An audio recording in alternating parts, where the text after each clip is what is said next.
This podcast is supported by The RealReal.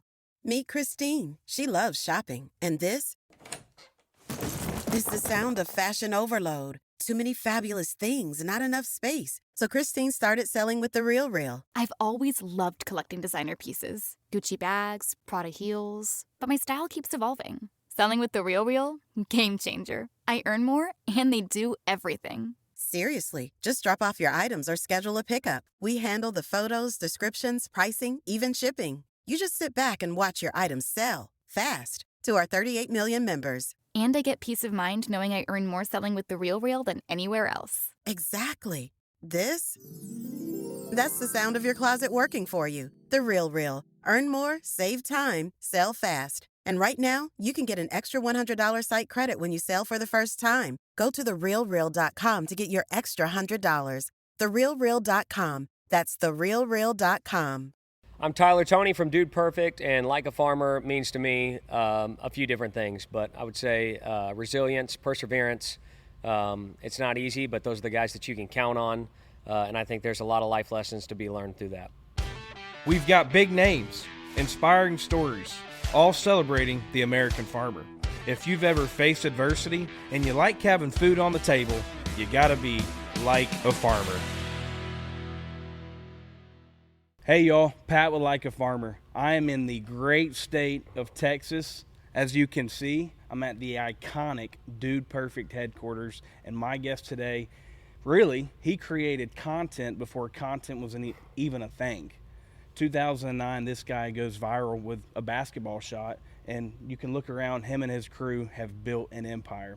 So I'm honored to be sitting here today with Mr. Tyler Toney of Dude Perfect. Thanks, Pat. Good to be here. Looking forward to it. Tyler, man, I'm pumped, man. This is something that I've been wanting to do for a while, so I appreciate you taking your time today. And I mean, I've been sitting down with athletes and musicians and everybody, and then now I get to come in here and sit with, honestly, somebody who does it all. I mean, we're going to be talking about a lot today. It seems like athleticism isn't on the forefront.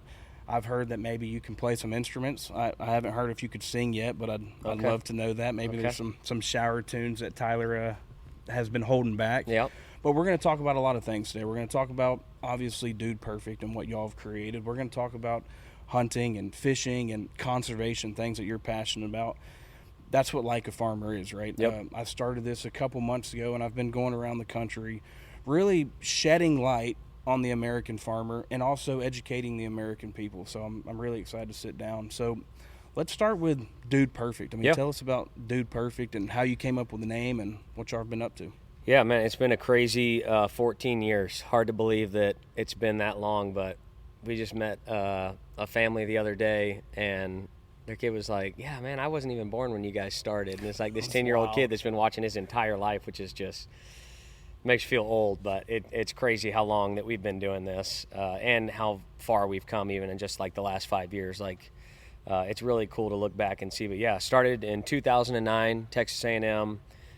These guys are all a year older than I am. So I graduated high school in 2007. So they had all been down at A&M for a year. Garrett and I went to high school together right up the road north of here in Prosper, little small school. And not anymore, used to be a small school. And he introduced me to these guys. They met playing basketball at the rec through a Bible study down there at A&M, and he introduced me to them when I first got down there and kind of developed a friendship. And then 2009, we came out with that very first video with no intention or plan to create a brand or a company or a business whatsoever. Yeah. And really it's just, 5 guys having fun in the backyard and competing with each other. And for whatever reason, Corey, was filming some of the shots. We put them on YouTube. And you say filming like 2009. I mean, what are you filming? You're using like a photo camera that had video mode. Yeah. Like it was like not good quality. And man, I don't. We just posted it like because we just wanted to show our buddies and I guess our parents that we weren't actually studying down there. I don't know what the thought process was behind that, but Good Morning America called and wanted to put it on TV after we posted it on YouTube 2 days after. And I mean, we were like running around the house screaming like little girls because we were on TV. Thought it was the coolest thing. And did y'all all live together at A&M? We did, except Garrett. He was way too clean to live with us. He actually lived with my cousin down the road. We were way too messy, and So it was me, Cody, and the twins all lived in a house at A&M. There you go.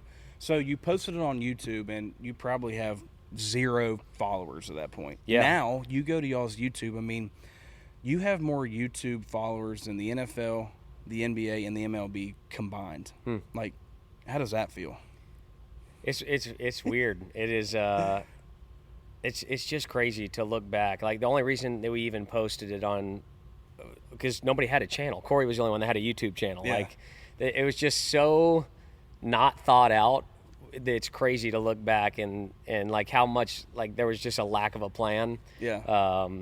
But it's been cool because you can look back and see God's hand and like how he has orchestrated Dude Perfect and use that when none of us were experts in any of that stuff, creating a brand or a business. I mean, legitimately, we just wanted to have fun competing with each other, and that was the start of it. And yeah, man, it's wild. 14 years later, and almost, I think we're about to hit 60 million subscribers, which is just a crazy number. Like, that's hard to even fathom. It's unbelievable. And you've said this a couple times, and I want to hit on this before I forget.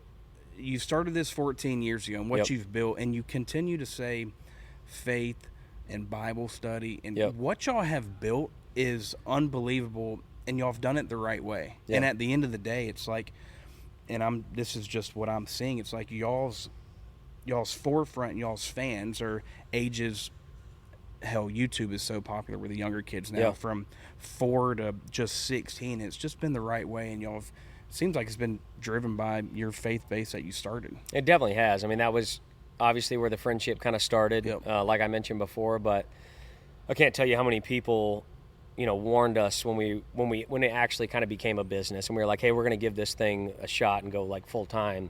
How many people were cautioned us and almost even pushed us away from like, hey, going into business with friends is not a good idea. You need to stay away from that. Y'all need to put, some major parameters in place and like all this stuff. And I can confidently say at this point, like, if we didn't have that backbone of our faith in Jesus and that being a common thread in everything that we've done, and knowing that at the end of the day, like, it's easy to be selfish, it's easy to, especially as guys, be like really prideful. And if we did not have that faith as a piece of what we were doing and know that was the end goal and that was the ultimate purpose behind Dude Perfect and everything we do, then we would not be sitting here having this interview today. I can promise you that. That's awesome. Dude Perfect, how'd you come up with the name? It was me and one of the other guys in the backyard. We had 2 chairs set up just like this because we were getting ready to do our, really fancy introduction for the video. Obviously didn't have a camera guy or anything like that, and so we set the camera up on the railing in the backyard. And he walked over there and looked at it, like getting ready to adjust it. And he was like, oh, dude, perfect. Like, everything was already in frame. It was recording all. And so even then, we didn't know that was going to be the name until we watched it back. And we were like, okay, that's better than Backyard Stuntman, which is what I came up with on the spot. We were sitting there. So, Dude Perfect. We're like, it could have been better, could have been worse, but that's where it came from. There you go. I say the same thing when I think about Like a Farmer. And like I mentioned, it's like, I like to gauge my life on everything I do to do it like a farmer, whether it's work like a farmer, play like a farmer, eat like a farmer. I mean, I'm a very passionate, I come from a 6th-generation citrus and cattle family back home. And there's 2 things that I feel like Dude Perfect and you specifically bring to the table that farmers do too, and that's perseverance and it's mental toughness. Those things that you have to bring to the table for these shots that y'all are doing. Can you kind of hit on that? I mean, am I correct? No, I think you nailed it. I think starting with the mental toughness piece, I mean, that was something that honestly my dad had always like instilled in me growing up. I played every sport growing up. I was never. I always say I would have traded some sports to like be actually great at something. What was your favorite sport?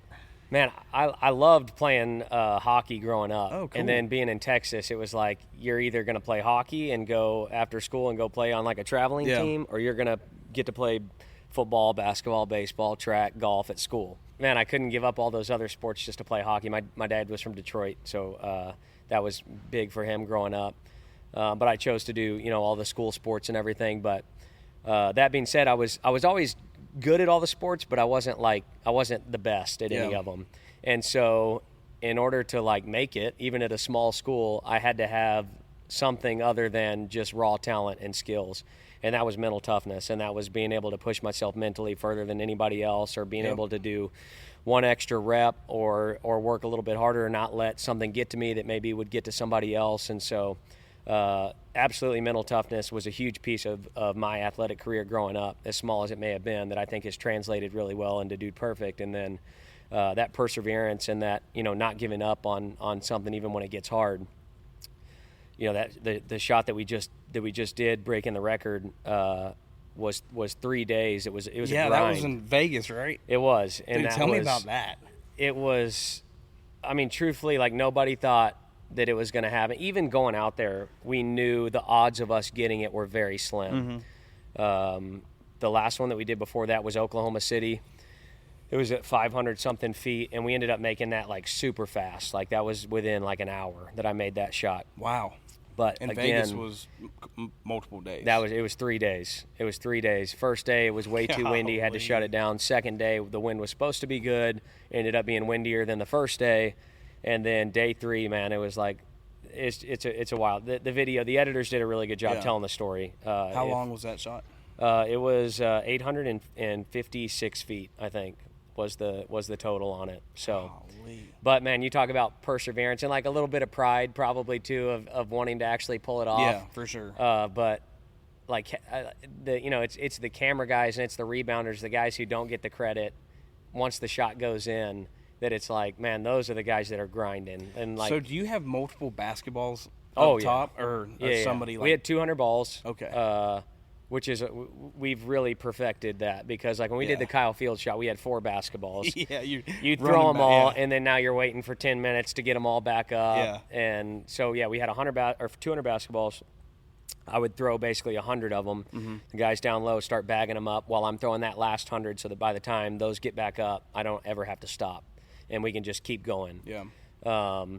Unfortunately, with that shot, the ball's in the air for 11 seconds. So you shoot it, and you're at minimum, waiting that You're long before out, you can shoot another one. So you can't get as many reps as you would doing something else. But yeah, there was a lot of perseverance in that shot for sure. That's awesome. What's another trick shot that you just felt, man, I don't know if I'm gonna be able to get this? So one before done. Vegas, 3 days. The first day we shut it down at 9:30. So you could argue that it was 2 days of shooting and filming, but. The one that had taken the longest before that was the world's largest slingshot, and we did this like I don't know, this had to be like 2011, 2010. It was at my grandpa's ranch in Bosque County. That's where I kind of grew up, hunting and fishing and getting exposed to the outdoors. But we found this tree that was, perfect slingshot shape.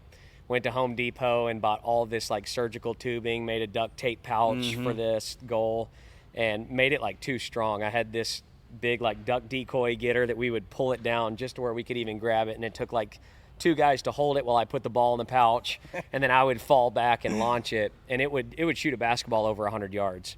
And wind was a factor that day. Yep.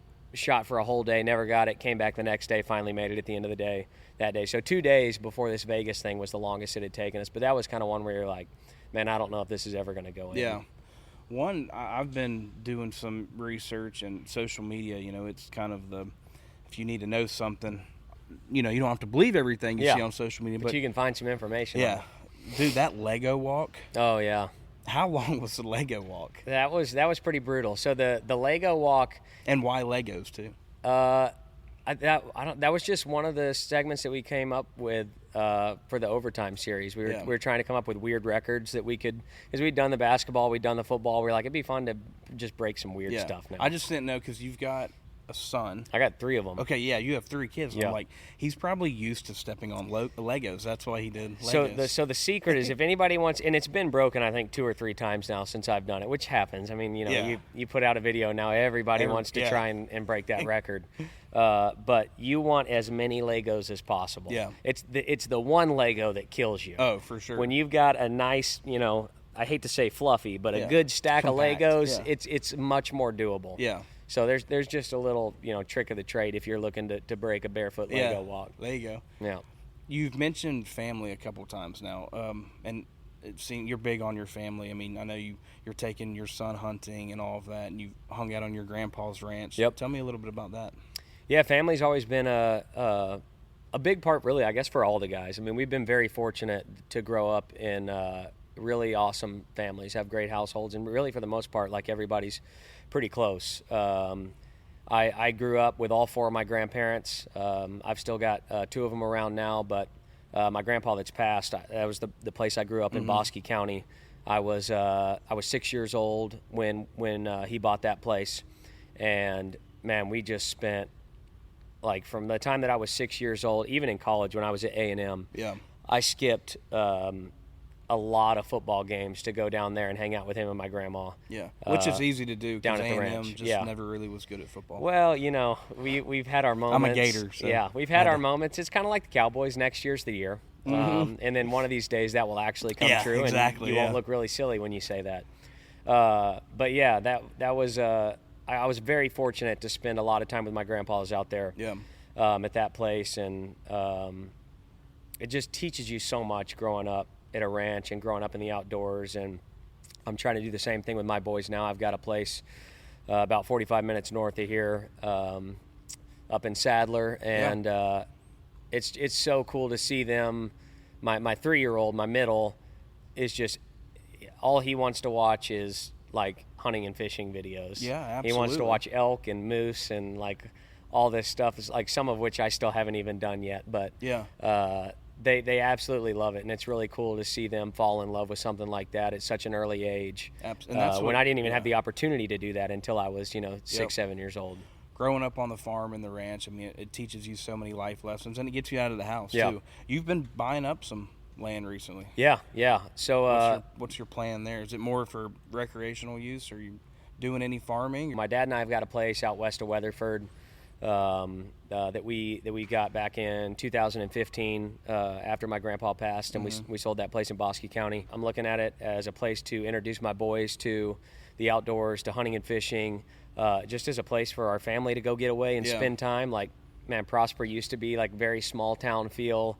When we moved out there, it was a 1A school. Now it's 6A. They're 6A, playing, everybody that you've ever heard of, and it's so nice to be able to just shoot up there on a Friday night or Saturday and just show up, and it's just you in the outdoors. And what has been some good stories that have come off the property stuff? I always like talking about farm stories. You always get a good funny one. Or so back at our place in Bosque County, I was taking one of my buddies from Prosper out duck hunting. We were in high school. And this was after one of our football games, Friday night. So, game finishes, we load up in the truck. I got all the decoys and everything loaded up.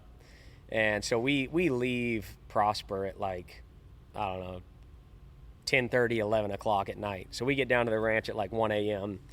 And me and my buddy Dustin are like, hey, we're just going to go set the decoys up tonight so we can sleep a little bit, don't have to get up in the morning and do it. And it's rainy. It was kind of nasty. My dad was like, okay, well, I'm going to bed.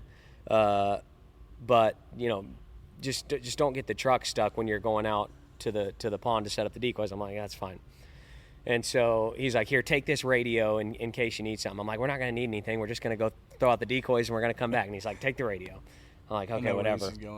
He goes to sleep. We go out there. I pull the truck up on top of the dam. We start unloading the decoys, tossing them out and everything. Get down to like one bag left. I hop in the truck to go pull down a little bit further where we're going to put some more of them. Well, I start sliding kind of down this road, down the dam into the pond, and I'm lock up the brakes, and I've got like the front half of the truck is in the pond. And so I'm like, oh my gosh, it was like literally the one thing that my dad told us not to do. Yeah. And so we try for like 30 minutes, everything we can to get it out, put stuff under the tires, everything. So then I unfortunately have to make that radio call.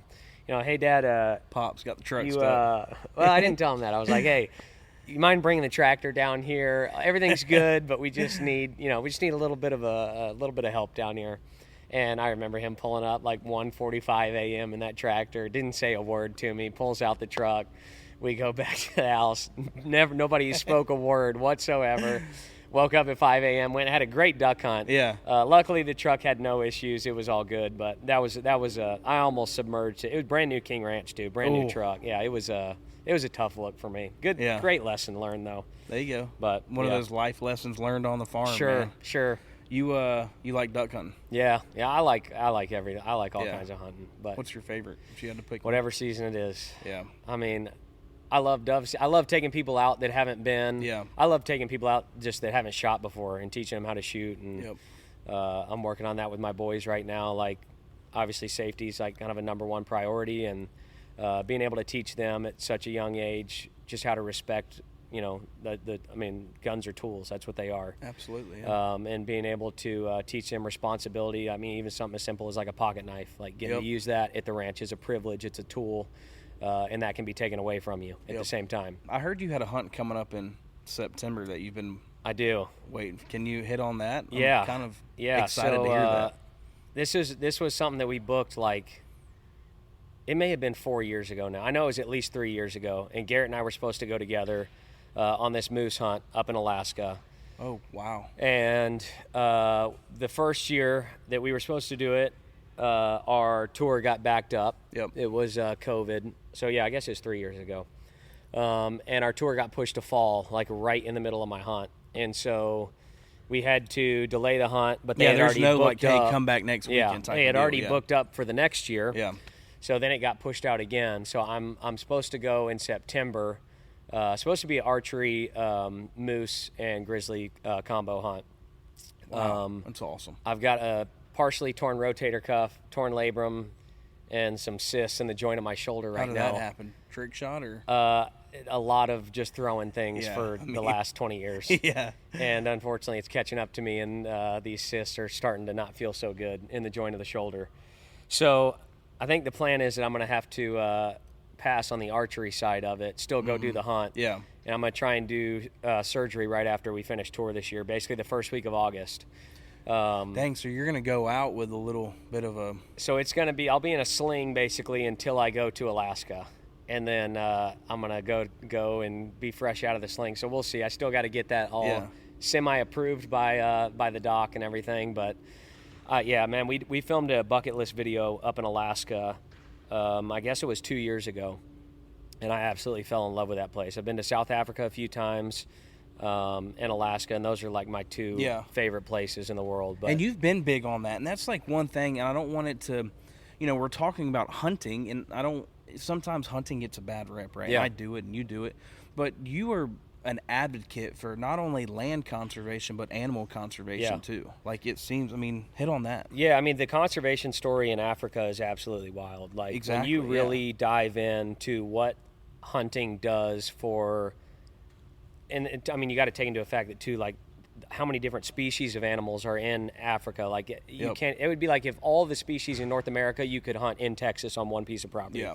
Like it is just absolutely wild, the number of animals that are out there in Africa, and the role that conservation through hunting has played in not only the number of species and the monies raised for things like anti-poaching with the rhinos, which we got to experience with the group Rhino 911, and everything that they do. Yeah, so we got to dart rhinos out of the helicopters, and they like it's a sad reality, but they have to do the horn trimmings on the rhinos that are out on these public reservations and things like that. Okay, yeah. Because now there's no value to these poachers, and so it's like a fingernail. Wow. It's just keratin, the rhino horn, and so we'll go out and we'll dart them with money raised through hunting of old rhinos, of older male animals that are out of their breeding age. That money goes directly to conservation. We go out and we dart these rhinos, we trim their horns off, put like antiseptic and all this stuff on them to protect them. They'll tag them, they'll give them injections and all these antibiotics and things like that. And basically now that rhino, that animal, has no value to poachers, and so now they're safe at least for 2 years until their horn starts to grow back. Dang. But yeah, like 6 inches of horn, they're selling that stuff for like $75,000-$100,000 on the black market is what these people are getting. And so it is a wild, like that's an extreme case of conservation that thankfully especially in North America, like we haven't had to get to because we don't have those kind of issues here right now. But like that's the kind of stuff that they're facing over there in South Africa, and the extreme measures that they're having to take to protect something like the rhinos and elephants even, and some of these other just like amazing. I mean, truly, like to see a rhino up close like that, it's like a dinosaur. Like it was so cool to be there and work on those animals, and feel like you had some small part in protecting those things and helping them see another day. But that's cool. Yeah, it's awesome, man. You're passionate about it, I can tell. Yeah, and it's just been something that I grew up doing my whole life. I think it's with anything. Like once you get to know so much about a particular hobby or event or whatever it is, like the more you know about something, the more that you tend to care about it. And is there anything else that you just go all in on the advocacy side when it comes to anything? I mean, like at our own ranches and stuff, like I try and teach my boys, like, they wanted to, they really wanted to go catch a fish, and, we're trying to, like, even something as small as keep our pond population healthy, like getting in enough bait fish and like culling bass when we need to, and then like teaching them how to clean and eat a fish. Like now they want to eat every fish that we cook. Yeah. I'm like, well, can we eat that, Dad? I'm like, it's okay to throw them back sometimes. Like we don't have to eat them all. But yeah, like we went and caught some bass the other day out of our pond that we needed to cull some fish out of, and I showed them how to clean a fish, and we cooked them up that day for lunch, and they ate them and they loved it. They thought it was the coolest thing ever. And same thing with our deer population. Like I love elk. I love eating whitetail. Axis is probably my favorite. We don't have any. Mine too. Yep. We don't have any free range axis up here where we're at in North Texas, but I go down to Sonora and South Texas and try and shoot a few axis deer every year. What's your favorite way to cook it? You grilling it, or man? I'm throwing it in the fryer, man. My favorite thing is there's this place down in Sonora, and they do some chorizo that they mix it with some pork. Ooh. And that is like the best breakfast tacos of all time. Or they do the so good. They do the back strap, and I just have them cut it like very thin, like 1/4-inch slices. And that way it thaws super quick, because I'm all about efficiency, and like I want to be able to take it out of the freezer, put it in some water, and then in 20 minutes it's ready to go. And I literally just salt and pepper, put that thing in a cast iron skillet for like 30 seconds on each side, and it's so good. Dude, you're making me hungry. I feel like Tyler Toney needs his own cooking show, man. I could do it, man. I love cooking. I love being able to cook the stuff that I've harvested. Yeah. And I feel like that's like the final piece of that process of being a good steward of the land, being a good steward of the animals that you are taking and stuff, and then being able to cook a meal for a family with something that you killed and cleaned, and like you did it all yourself. There's something about that that's pretty special. How old are the kids? 6, 3, and 2. Okay. Youngest are about to be 4 and 3. But there you go. it's a little wild at our house right now. Oh man, I can only imagine. But it's a lot of fun.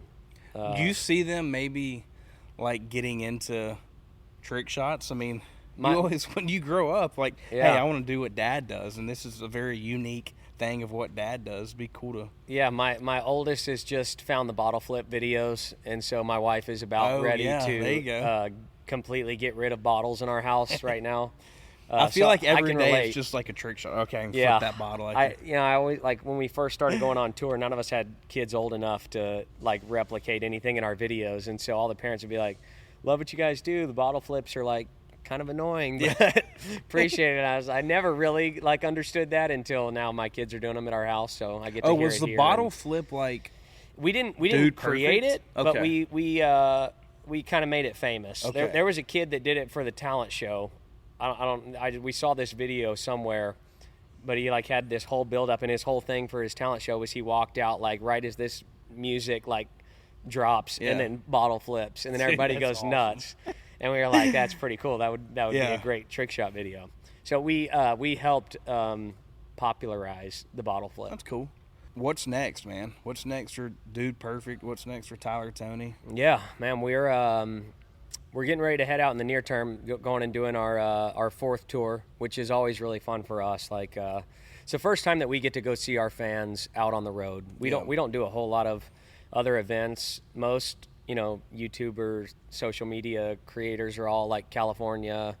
So they kind of have like their own community there. And they're behind a camera, and you're taking it. We're a little bit kind of on an island here in North Texas, but we're all born and raised here, and we're not planning on going anywhere. So Yeah. What does that look like when you go on tour? I mean, do y'all did one in Amalie in Tampa? Yeah. And I missed it, but is Yeah. it just y'all kind of showcasing some trick shots the whole time? We or- try to incorporate pieces of all the different types of content that we do. So we try and obviously incorporate the trick shots into the show. We do that kind of in competition or battle form, because if you didn't know, it's not always on the first try. So sometimes it takes Correct. more than that. Yeah. And before you go on, I do Yep. want to say, y'all go on tour and nobody else does. So I don't want to hear any more questions on, hey, are these trick shots real or are they fake? Like, because y'all get that. I Yeah. mean, it's the Yeah. internet. Y'all say, okay, we're going to go on tour and we're going to show you live. Yeah, yeah. So I So respect it's that. fun. We do it in competition style. So like, you'll have we try and do a battle throughout the whole show. So Yeah. all 5 of us start off, and then we drop a guy each That's competition. cool, yeah. And that's where we kind of incorporate the trick shots. We do a lot of the overtime segments, cool, not cool. We're going to add Get Crafty in, I think, this year for the first time. We haven't done that. Wheel Unfortunate's always a favorite. Try and get some audience participation, get some kids up on stage and just have fun Yeah. with it. But, man, it's a lot of fun. It's a lot of work. It's a lot of time away from the families, but we work really hard to film a bunch of stuff ahead of time before we go out on the road on tour so Yep. that when we are home Monday, Tuesday, Wednesday, we can be home and we don't have to worry about filming another piece of content. But we'll usually fly out Thursday morning to the first city. Our pre-show meet and greet stuff starts about 4 o'clock. Show usually starts around 7. We'll do that for a couple hours. Then we have a post-show meet and greet that we'll get to hang out with another group of fans that came out to the show. We're usually on the bus eating a late dinner about 11 p.m. And then we try and wake up at a golf course on Friday morning and then Tee do it it all up. over again. Like it. And then we'll do that Friday, Saturday, Sunday, fly out late Sunday night. And, we do that for 6 weeks. Do that till August, basically. And then y'all have got some stuff with Thursday night football Yeah. going on. Yeah, so we just did that for the first time, which was a ton of fun. Alternate broadcasters on Thursday night football, which That's was awesome. It was great. It was you get all the hype, but none of the pressure because you're Yeah. an alternate broadcaster. Yeah, there you go. We're going to try and do that again this year. We did that right here out of the office, and we're all huge football fans. I mean, I grew up playing football, and high school Everybody's football Cowboys was, in here? Yeah, everybody's Cowboy fans. Yeah. We're not really aligned, I don't think, the vibe is I'm getting on our team sports, but that's okay. I'm a Florida boy, so Florida Gators, and then I'm a Buccaneer Bucks, and yeah. have been a Buccaneer. Have you, though? Dude, I've got the damn Super Bowl from 2002 when we Okay. won it. Okay. John Lynch was my favorite football player. Okay. So Mike Evans, we love Mike. He's an A&M guy. Yeah, he's an A&M guy. Yeah, we stay in now, touch with him. Was Mike and Mike Johnny and Johnny football played together. and Yeah. when you were in school? Yeah, right Okay. after. But yeah, that was those were the good days. That was fun. Dude, that was a lot of fun watching those especially guys. Johnny football when he came in. It's like Yeah. he kind of created just a We whole different. we played style of Florida, football. Johnny's first game. Yeah. Yeah. I remember we were at that ranch in Bosque County watching Yeah. that game. Thought we had it too. Yep. And then fell a little short. It's but tough to beat the Gators, man. I get it. Yeah. And then the Cowboys and all that. Well, I guess I can't speak Cowboys. That was Tom's last game. Yeah. Was against Dak and Yep. the boys last year. Yep. So, and then y'all ended up, losing the next game. That did so. happen. That did happen. But that's okay. Yeah. It's tough to win a Super Bowl. It is, man. It's not easy. I know it was tough when we won a couple years ago. It wasn't easy, and we had to put in a lot of work. And What else are we going to talk about? What else you got for us? what instrument are you playing? My parents got me a guitar when I was in 5th grade, and they said you're going to take lessons for a year, and then if you don't want anything to do with it after that, you don't have to. And you just kept going. And I love it. I've played ever since. And Do you sing too? I do, but that's like a family thing. Like my grandpa grew up traveling all over the U.S. singing gospel music in a quartet, and that's what they did. And then my dad and his brothers did that for a while. And Can you sing? Sing a little bit right now? not right now. Okay. You can go on my Instagram. I got some stuff up there. Okay. Yeah. What are you singing like country music? Yeah, playing all guitar? country. Yeah. Who's your favorite artist right now? Big Eric Church guy. Yep. Honestly, like Keith Urban, like kind of got me into guitar and playing and singing at the same time. A lot of his old stuff. Him and Brad Paisley are like such unbelievably good fundamental guitar players. Yeah. So I love those guys from that aspect. But Luke Combs, Eric Church, Morgan Wallen, those are my kind of go-tos right now. Those are good ones. Yeah. I'm going Alan Jackson. Alan Jackson's great too. Yeah. Love Alan Jackson. We call them porch parties. So Diamond Rio came into town for Cajun Fest up in Salina. Yeah. Love Diamond Rio. Went and saw those guys, and then we go over to one of my buddy's house, and we all sit on the porch, and then his wife plays and sings a little bit, and then I play and sing. So we get up there and have people come up and just kind of do like karaoke night, but just play whatever people are requesting and That's awesome, have fun man. with it. So A man of many talents. So I've got a couple segments, man. Okay. That I wanna do with you. So the first one is, it's called The Biggest Gamble. Okay. So the farmers are taking a gamble every single day of Sure. their life, right? What am I growing this year? When do I grow? You know, I have to grow because who knows if a disaster's coming or not, but I've got to take the gamble. Yep. What do you think is the biggest gamble you've taken in your life? I mean, the probably the first biggest gamble for us was deciding to go full time with Dude Perfect. At the time, Cody was married, I was married, Garrett was married. Nobody had kids yet, but we were all doing other jobs. We were all doing this part time for like the first 5 years. Yeah.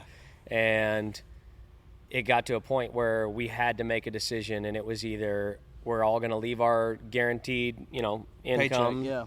and we're going to go try this thing, which was no guarantee, or we're going to play it safe and continue to just do it on the side when we can and stick with what's comfortable. And that was by far the biggest gamble for us at that point in our lives, now having somebody else depending on us and really going for something that we had no idea what the future held. But it was really cool when we did kind of make that leap. This was this would have been right after the Final Four, so this was at the beginning of April. I don't remember the year, but it was somewhere around 2013. I think it was around 2013, 2014 maybe. But it was so cool once we really, all five of us went all in. The twins moved up here. They were living in Houston at the time. They would drive up here when we had to film something on the weekends. Yep.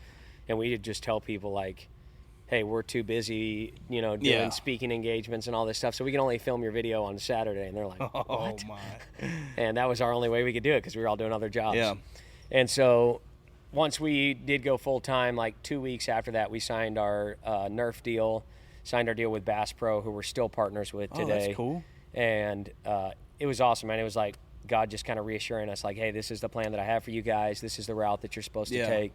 And, be good stewards of this platform that I'm giving you. And so it was a big gamble, but at the same time, like, we very quickly saw, like, this is what we were supposed to be doing. Sitting here today looking around, you made the right choice, man. So Thank you. Congrats to Thank y'all. you. What are y'all doing with Johnny and Bass Pro? I didn't know that. Yeah, we've been, it's our longest partnership that we've had with Bass Pro Shops. And as a kid who grew up going with his grandpa to Bass Pro and taking the catalog and like highlighting my Christmas list. Yeah, what I want for Christmas. And like that was same thing. That was 95% of my Christmas list every year was getting that. I mean, I could not wait for that big old Bass Pro catalog to get in the mail every year. And so I remember this is a cool story, going to meet Johnny for the first time. We went out and met him at the Springfield store when we were first figuring out our partnership and what that was going to look like for year one. And got to meet them there. They invited us out to their ranch up in Missouri, and we were going to film our first video out there, the Hunting Stereotypes video. Okay. I think was the very first one that we did for them. So JP is out there, John Paul, and Johnny came out there. We didn't know if Johnny was going to be there or not. But JP's like, hey, we're finished filming for the day. Let's just go fish. Yeah. And so we loaded up the tracker boats and went out there and, I mean, filled up like 3 coolers worth of coal bass.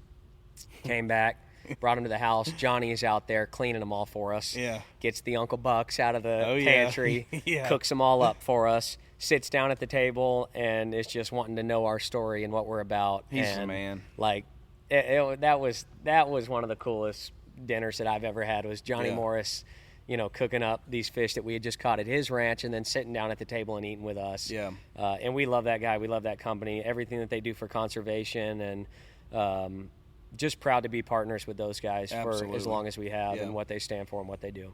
Johnny's stayed to his roots no matter his success, and you're doing the same thing. So that's awesome. Last segment. Okay. This segment is called This or That. Okay, I like your boots, by the way. Thank you, man. Appreciate it. I didn't get the memo to wear. This is kind of business attire for us. No, yeah, usually you're cash. It's all but good. when I got to dress up, I'm going with my boots, You're my throwing Lucchese's. boots on. Yeah, Are you hunting or fishing? hunting. Hunting. But don't let I that. know. Don't Yeah, let yeah, that. yeah. I mean, I love. Yeah. Deep sea fishing is like. It's special. I always liken it to duck hunting because you never know what ducks are going to come in. Yeah. You never know what fish you're going to pull up. For sure. Are you going wearing mittens the rest of your life, Wow. or wearing a football helmet the rest of your life?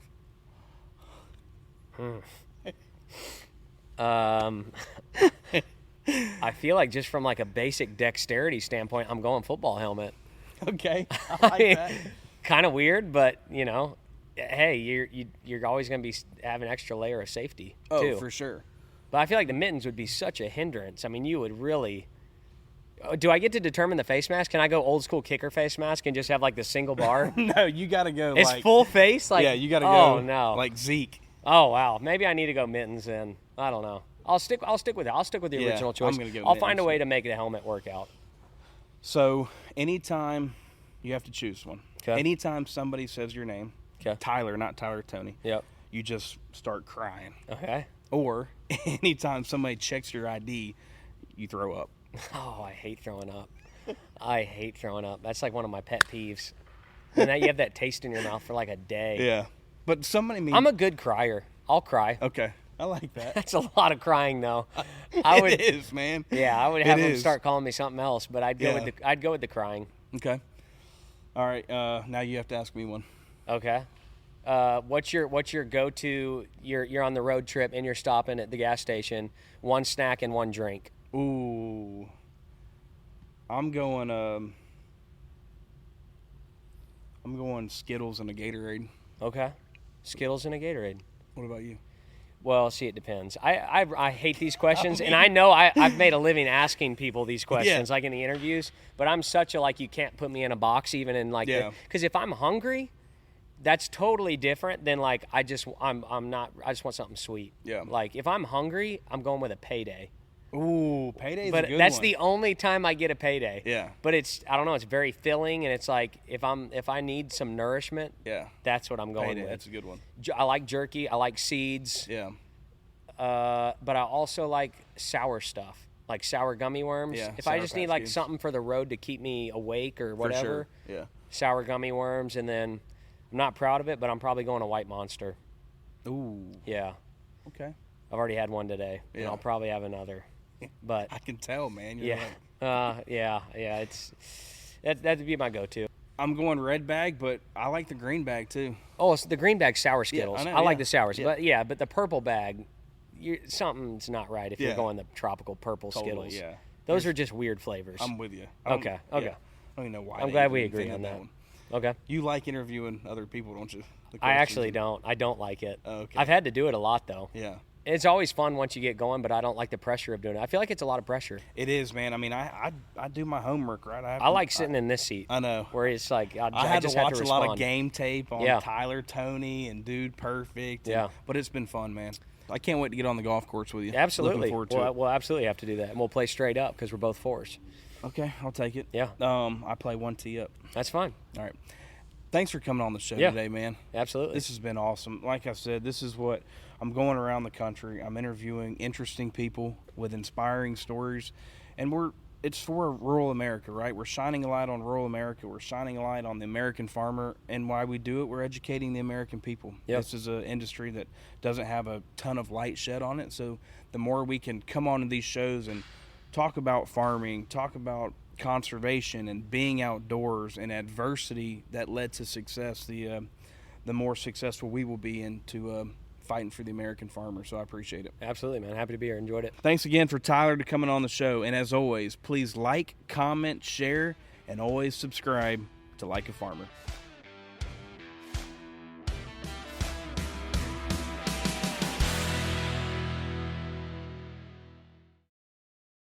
Your sausage McMuffin with egg didn't change. Your receipt did. The sausage McMuffin with egg extra value meal includes a hash brown and a small coffee for just $5. Only at McDonald's for a limited time. Prices and participation may vary.